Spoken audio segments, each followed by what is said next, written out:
Hey, it is Tay, and we are going to get into some tea today. Hey, it is Tay coming at you again with another episode of Tea Talks with Tay. And today, we got to talk about the joke that is Joe Biden. Because what some people are saying is that Joe Biden is our only hope as far as not getting the orange Cheeto back in office and actually making improvements within the black community. And the things that people have been saying has obviously hyped this man's head up because he fixed his mouth to say, "You ain't black if you don't vote for me." Now, I get it was supposed to be a joke, but the joke it did not land. It didn't land a freaking inch. No, sir. That is not where it's at. And I mean, we could tell where the joke come from. Because you know how, like, in the black community, we love to say, "Oh, you ain't such and such. You ain't black if you don't like fried chicken." You know, you ain't black if you don't like collard greens. You know how we do in the community. And so he thought he could do this too. No, sir. Nope, it doesn't apply to you. I mean, you cannot make a joke like that if you do not belong in the race. That's common sense. And it's like, and you wonder why people call you racist?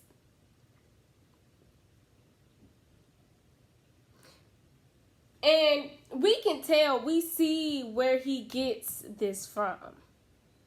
We see how he felt that he had the confidence to do this. Like, because black people, we have a thing where y'all, I don't do it. Y'all have this thing where you want to bring everybody to the cookout. Give everybody a black card who are not a part of the race of the community.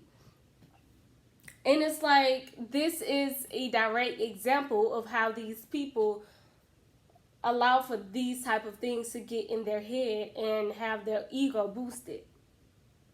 And not only that, let's talk about the failed attempt of an interview that went between Charlemagne the God and Joe Biden. Because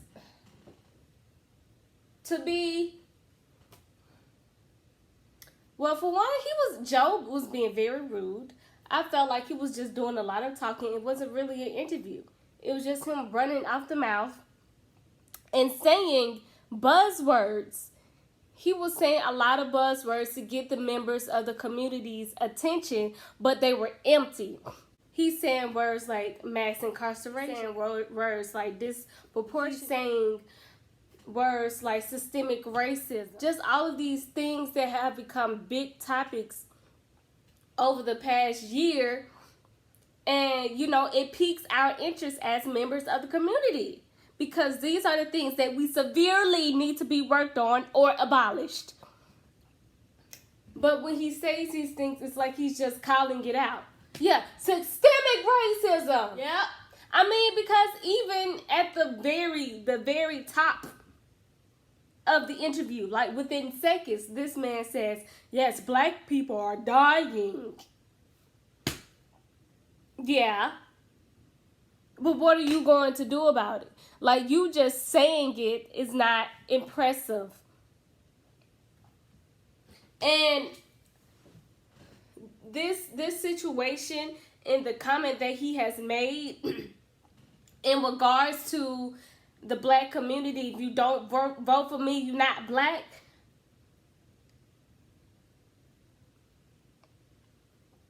It's just, our vote is worth so much more. And thank God for women like Amanda Seals, Angela Rye, to really facilitate this conversation and be like, you guys, hello. Joe Biden doesn't, we don't need Joe Biden because the only opponent we have to choose is Trump. He needs us because he is trying to win. So we need to make our demands clear. We want to make our needs clear. And we want to say, hey, if we vote for you, we want A, B, C to happen ASAP. Because our tax dollars, our tax paying dollars are paying for your way of living.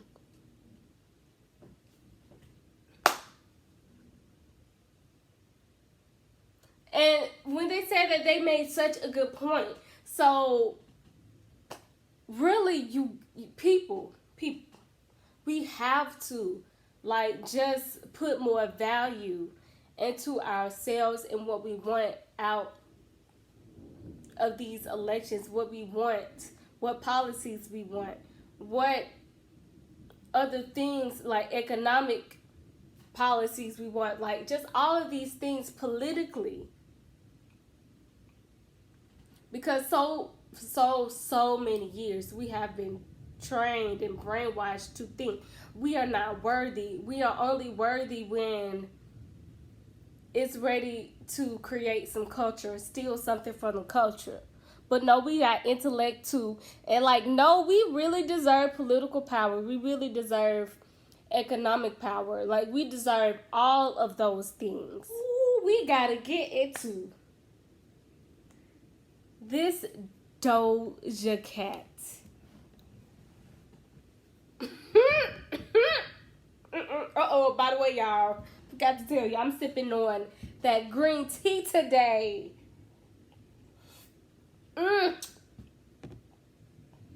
Girl, Miss Doja.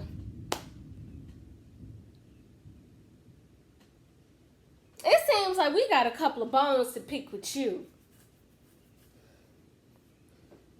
Honey, people are dragging and canceling Miss Doja from left to right, up, down on the internet because of some racist shit, some colorist shit, and some ignorant shit. Now, let's just go ahead and get into the details. If you don't know, I'm gonna give you up to speed. So recently, it has been exposed that Miss Doja Cat here has been tapping in to white supremacist chat rooms and laughing at their white supremacist jokes and slurs. And even, y'all, this is going to be graphic, and even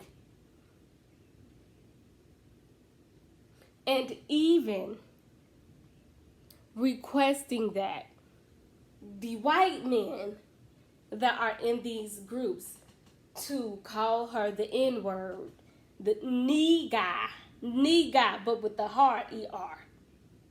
So she been doing all that. She said, I want you to call me what I have am when you doing the nasty to me, okay? And for one, my response to that is, what kind of weird fetish is that? Like, what do you get from that? Like, that is sick to me. It's absolutely sick. Like, you are sick. And you know what? I will say, even though I was kind of somewhat a fan of Doja Cat, I mean, her aesthetics were always on point. Now, we're going to be honest here. I really liked how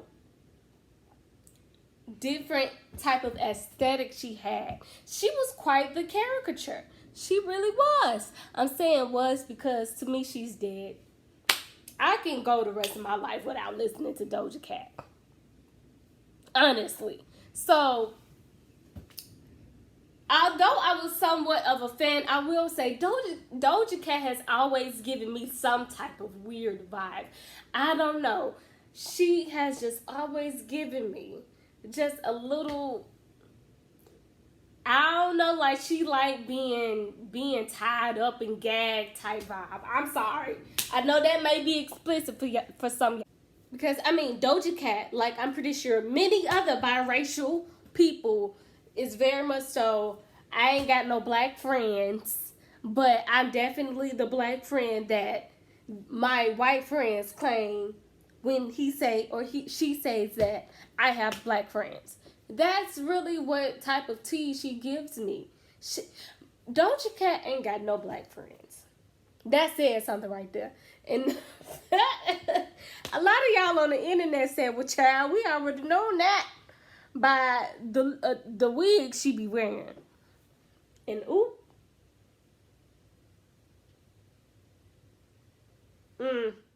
said, "Now I see why her ish was never sitting right, cause it was a KK hood under her wig the whole time." Said, after seeing Doja Cat's wig history, how y'all surprised? And not only has she been seen here and kiki and cackling up with the white racists, but she didn't went a little too far because she has actually made a song called "Didn't Do Nothing," which is a pejorative term used in reference to black people who are victims of police brutality. Refers to claims of innocence and a spin on the African American vernacular English. Didn't do nothing.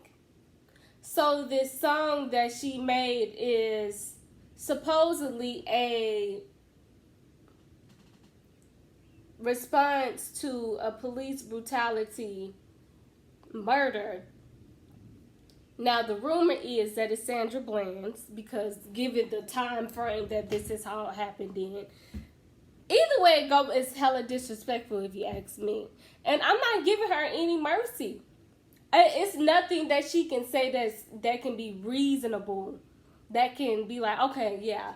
It's not, oh, the song is just based on stereotypes in general and not supposed to be racist. Like, girl, first of all, you already been kikiing and cackling up with the racists on chat rooms. You have been letting racist white men say the N-word, and then that's supposed to be some type of fetish, some type of tease, turn you on because you were requiring them to say it during sexual activity. I mean, that is it's disgraceful. And I just want to make it clear, I'm not judging the girl for what she's doing in a sexual life at all. That's not it, because I couldn't care any less than I do now about that. But it's the racism that I am very upset about, especially because you are half black. And this is why I say we cannot continue to claim and just pull in all of these biracial people, because y'all want to say, oh, well, they got a drop of black in them. They one of their parents like, oh, they black. It's a whole nother white side that y'all be wanting to just ignore, that they cannot ignore. And a lot of them do not ignore, and a lot of them, like, very much so identify with their white sides. With it's like, I mean, you have white, you gotta do it anyway. I don't mind a biracial person identifying with both of the sides that they're made up of. But when you really internalize and believe that the white side is pure and that it's really the superior side, that's when we have a problem.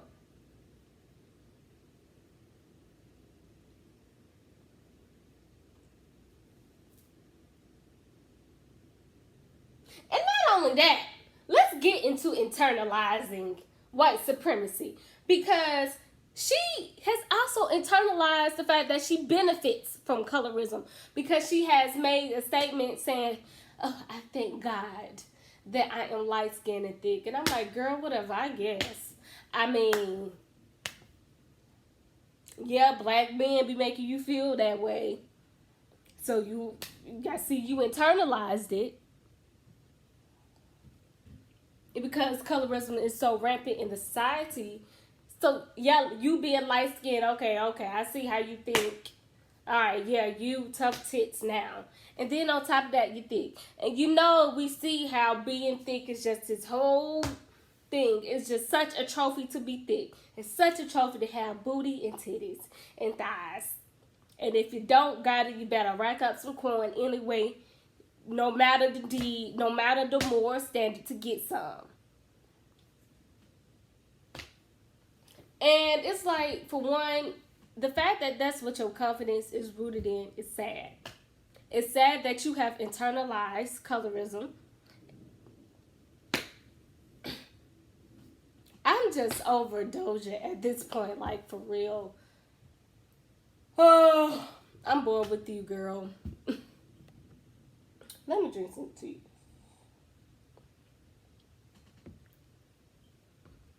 And not only that, but sis got a point, because look how she has been able to move up in the music industry and how popular she's becoming. I mean, sis got a point now, because we see how successful, light-skinned, and ambiguous women are in the music industry.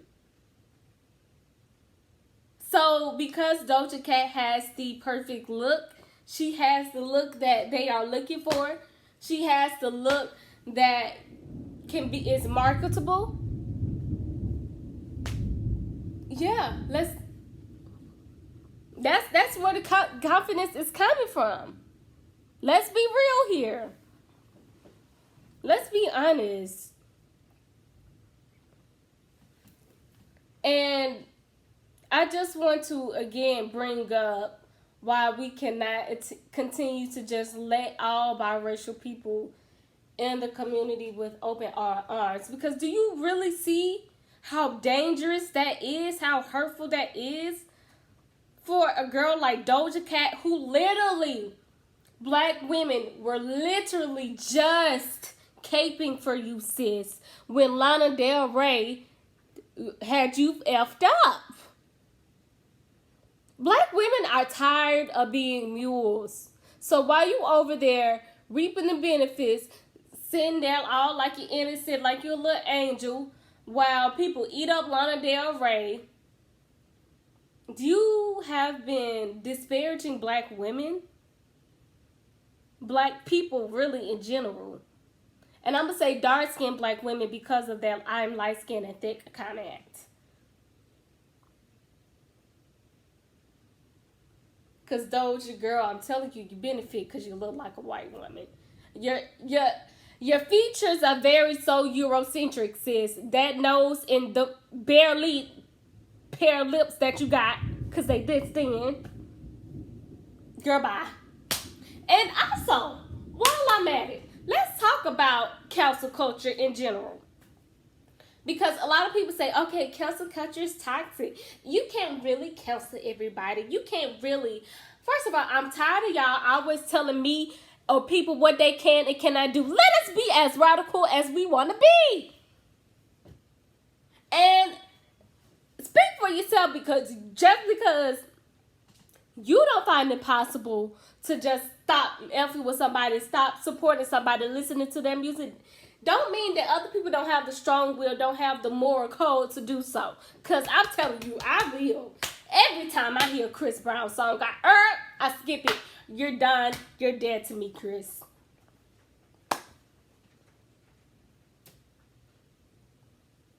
And let's talk about the hypocrisy, because y'all say this, but I mean, after Daniel Caesar got in that he got into about defending Jules, and her comment, again, another woman who benefits from being a white woman who got a big booty and internalizes what society and black men tell her. Y'all really did not support his album that came recently after he got into heat with that. So don't sit here and even say that, because you don't believe it. And let's even talk about how colorism and futurism plays into that.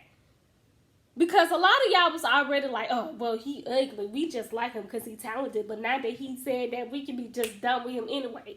So you can do it. You just pick and choose who, depending on how they look. Because, I mean, Chris Brown is still thriving after he has continued to be abusive to just all women, not even black women. You just don't care about no woman at this point. So, I think it's really important that not necessarily just cancel someone's entire existence, but withdraw support, especially as black women and as a black woman who so many times, I mean, just like with Doja Cat, just like with Chris Brown, just like with Roddy Ricch, like all these men who say it, and people who just, they take advantage of black women. They take our black dollars because they know they're valuable, because they know we are easiest to be like marketed towards. So it's like, I'm gonna withdraw my support. I'm gonna make your pockets hurt, and I'm gonna keep my peace. It's easy for someone like me who has a moral code to do so, because the entertainment is not worth me and how I feel about myself. So stop saying that. I'm tired of y'all saying that. I really am. Child, Doja Cat's team gonna have a time with this one. Whoo, she better have one hell of a PR team, because